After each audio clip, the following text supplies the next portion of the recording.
વિરોધનો સામનો કર્યા બાદ રહીશોમાં ભારે રોષ જોવા મળી રહ્યો છે। પર્વત પાટિયા અને આસપાસની 15 થી વધુ સોસાયટીઓના લોકોએ હવે જન આંદોલન સમિતિ બનાવી છે। રહીશોનું કહેવું છે કે હવે વાયદા નહીં, કાયમી ઉકેલ જોઈએ। ગાંધીનગર સુધી આંદોલનની ચીમકી પણ ઉચ્ચારવામાં આવી।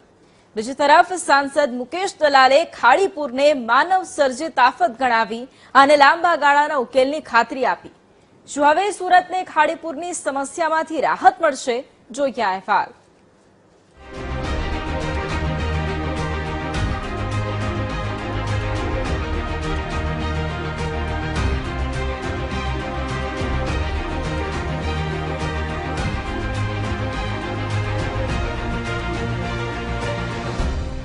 સુરતમાં ખાડીપુર હવે માત્ર ચોમાસાની સમસ્યા નથી રહી, પરંતુ હજારો પરિવારો માટે દર વર્ષે આવતી એક દુઃખદ હકીકત બની ગઈ છે। આ વર્ષે માત્ર 25 દિવસમાં 3 વખત ખાડીપુર આવતા લોકોના ધંધા રોજગાર, વાહન વ્યવહાર અને દૈનિક જીવન પર ગંભીર અસર પડી છે। વર્ષોથી સમસ્યા સહન કરતા લોકો હવે મૌન રહેવા તૈયાર નથી।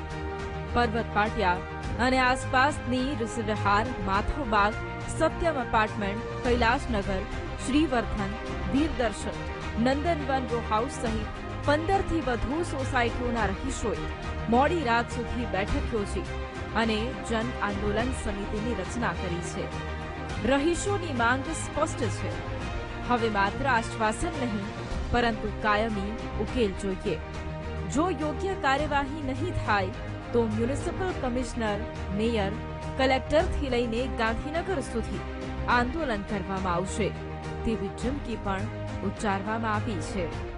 આપણે આ તંત્ર જે 22 વર્ષથી જે સૂતેલું છે એ તંત્રને કુંભકર્ણ નિંદ્રામાંથી હવે આપણે એને જગાડીએ, કારણ કે હવે આ તંત્ર એને જગાડવું જ પડશે, એને ઢોલ નગારા લઈને આપણે જગાડવું પડશે। એટલે અમે સોસાયટીવાળા દરેક નિર્ણય કર્યો કે આપણે આ 2-3 દિવસની અંદર શ્રી કલેક્ટર સાહેબને અમે બાઇક રેલી કાઢી, કલેક્ટર સાહેબને, કમિશનરને અને મેયરશ્રીને અમે એક આવેદનપત્ર આપીશું અને જો એ આવેદનપત્ર આપ્યા પછી અમે એમને ટાઈમ આપીશું। જો એની અંદર પણ કંઈ નિરાકરણ નહીં આવે તો એના પછી અમે બધા અનશન પર બેસીશું। પણ અમારે હવે બસ આ લોકો અમારા બધા ટોટલી આખા વિસ્તારનો એક જ સૂર છે કે હવે આનું આ પાણી ખાડીપુર ચાલશે નહીં।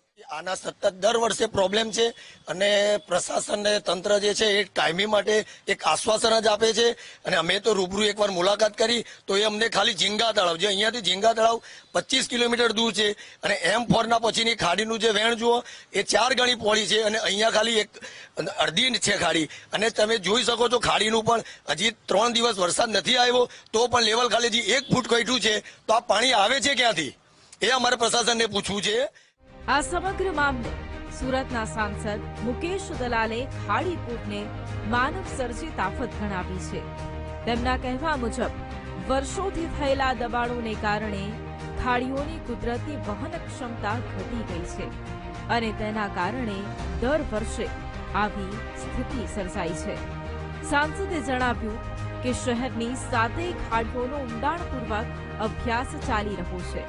ક્યાં દબાણો થયા છે, ખાડીઓની પાણી વહન ક્ષમતા કેટલી છે અને કયા અવરોધોને દૂર કરવા જરૂરી છે તેનો વિગતવાર રિપોર્ટ તૈયાર થઈ ગયો છે। તેમણે દાવો કર્યો કે મુખ્યમંત્રી અને નાયબ મુખ્યમંત્રીના માર્ગદર્શન હેઠળ લાંબા ગાળાના ઉકેલ માટે કામગીરી શરૂ થઈ ગઈ છે અને જે પણ ગેરકાયદેસર દબાણો હશે તેને છોડવામાં નહીં આવે। અને મેં કહ્યું તે પ્રમાણે દરેક સમસ્યાનો ઉકેલ છે। ખાડીપુરની સમસ્યા કેવી રીતે દૂર કરવી એના માટે અમે સૌ અત્યારે એ દિશામાં ચિંતન કરી રહ્યા છે અને એક કદાચ વિસ્તૃત રિપોર્ટ પણ અમે બનાવી રહ્યા છે, જેથી આવનારા વર્ષોમાં એનું અમલીકરણ દ્વારા તબક્કાવાર અમલીકરણ થાય અને લાંબા ગાળાનો ઉકેલ આવે। સૌથી મુખ્ય કારણ ખાડીપુરમાંનો એક તો ખૂબ મોટા પ્રમાણમાં વરસાદ પડ્યો, ધમધોકાર વરસાદ પડ્યો।